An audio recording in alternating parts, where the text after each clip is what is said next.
So the next assignment that you could choose to do is to create some type of scene, either indoors or outdoors, using only geometric shapes. So here's the scene I created. This is actually my living room, and I want you to notice that this is all built entirely using just basic geometric shapes. And yes, I did throw one or two not geometric shapes, some organic shapes in there. But notice how, yes, my entertainment center here, big rectangles filled in with smaller squares, my shelves on either side, big rectangles, smaller rectangles, kind of triangle shape for my lamp. This is just 3 solid lines with a kind of trapezoid at the bottom. My cat is kind of a teardrop shape, but yes, I put a little line for his leg, a little circle and 2 little triangles for ears. That's Otis, that's his name. Of course, we have a trapezoid for the rug, and I did some basic shading, which I will show you more depth in a later lesson, but I'll give you some quick little hints on how I did that in just a second. So let me take out my example, and I'll show you how I did this one. So here is my blank piece of drawing paper. Now keep in mind, you can do this by hand, but you can also do this in any of the digital slide programs or the digital drawing programs that we've shown you before. So once again, I'm going to use a pencil because if I make a mistake, I can erase. How did I draw my little scene? Very simply. First thing I started out with was my entertainment center, that big rectangle right in the middle. Now because we're doing something a little bit abstract, you don't have to use a ruler, but you do want to kind of make your lines nice and straight. Okay.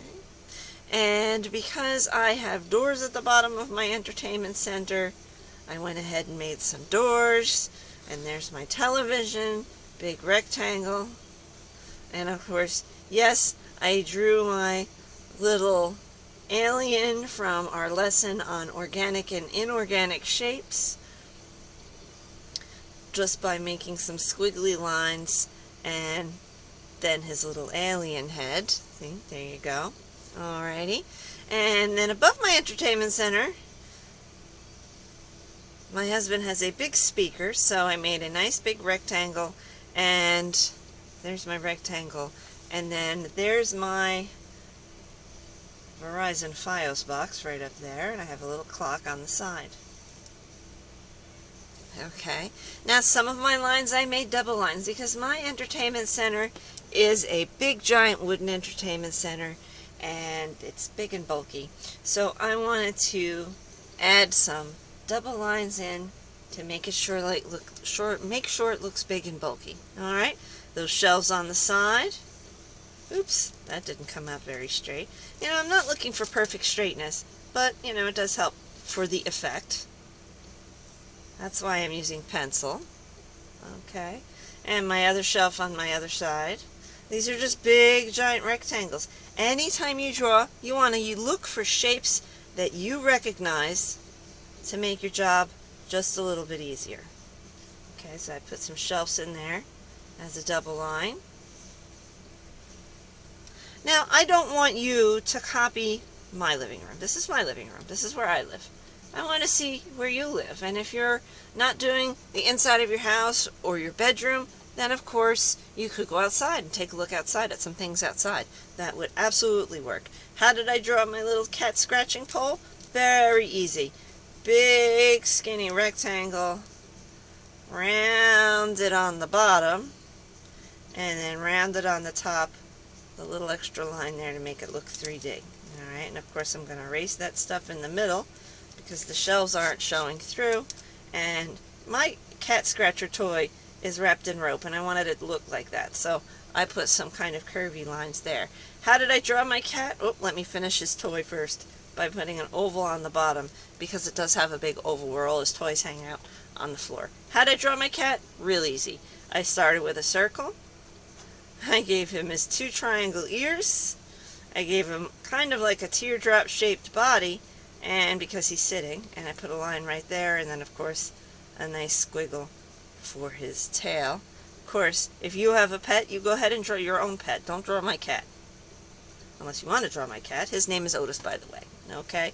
And I want to make sure everything is sitting on the ground, so I'm going to put we call this a horizon line in art, so that it looks like my entertainment center is right next to the wall, but it's also sitting on the floor.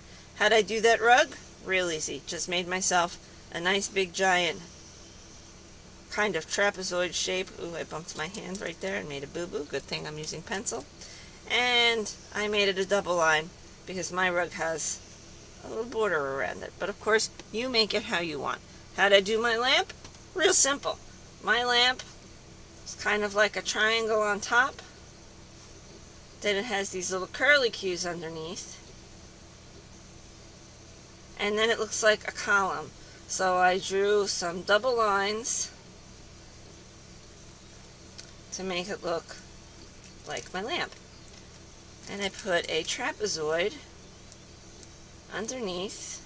Now all of these things you could totally build in a digital programming software using the basic shapes or straight lines. Alright, so you could totally do this digitally. You don't have to do this by hand if you don't have the art materials. And then once again, I'm going back and making some double lines around my entertainment center because once again, it's a big heavy wooden entertainment center and I want it to look like it's a nice big heavy wooden entertainment center. And then yes, of course, in my finished one, I did add some extra details to the drawing with some little pictures in a vase. Alright, so how did I do that shading? Alright, that's actually really easier than you think. Of course you want to use a pencil. I personally have one of these fancy shading blending tools that's going to help me blend. If you don't have one, you really don't need one. You actually came equipped with one when you were born, your finger. You can totally use your finger to smudge, or you can go to the bathroom and grab yourself a Q-tip. That works perfectly fine as a smudging tool. So, say I want to shade around my light bulb like I did here, so it looks like the light is on. Alright, I put some of them kind of shiny light lines, and then I went ahead, need a little more lead out. Now typically, I say use a regular pencil for shading. This morning I was in a little bit of a rush, so I grabbed my mechanical pencil, and yes, a mechanical pencil will work. Alright, going to use my Q-tip here, my little low-tech shading tool, and just by rubbing my Q-tip over the top of the pencil that I put down, you're going to notice that it gives it a nice blended shaded look. It takes away all those scratchy lines and makes it look kind of smooth and blendy, and it looks like that light is on in my entertainment center. Alright, my husband has our PS4 here, so I'm going to put that there, make it look a little bit like a PS4. Yeah, we got that controller there. Gotta make sure we have the controller. Alright, and we have it sitting up on some blocks so it gets some air. Okay, so say I want to shade around this little area with my pencil to make it look like it's in a shelf, just like I did before. I'm going to go ahead, I'm going to fill it in using my pencil. Try and fill it in pretty good too. You don't want to have like spaces in between or too many lines. That's why I think a regular pencil is always best for shading, because you don't get such skinny kind of scratchy lines. And then once again, you could use your finger to blend, you could use that trusty old Q-tip to blend, or I'll show you how my fancy shading tool works. My fancy shading tool is just rolled up piece of paper. You could buy these at, I don't know, Michael's. Can't go to AC Moore anymore, they got closed. So Hobby Lobby probably has them. Amazon, one of my favorite places to buy my art materials. Amazon has absolutely everything.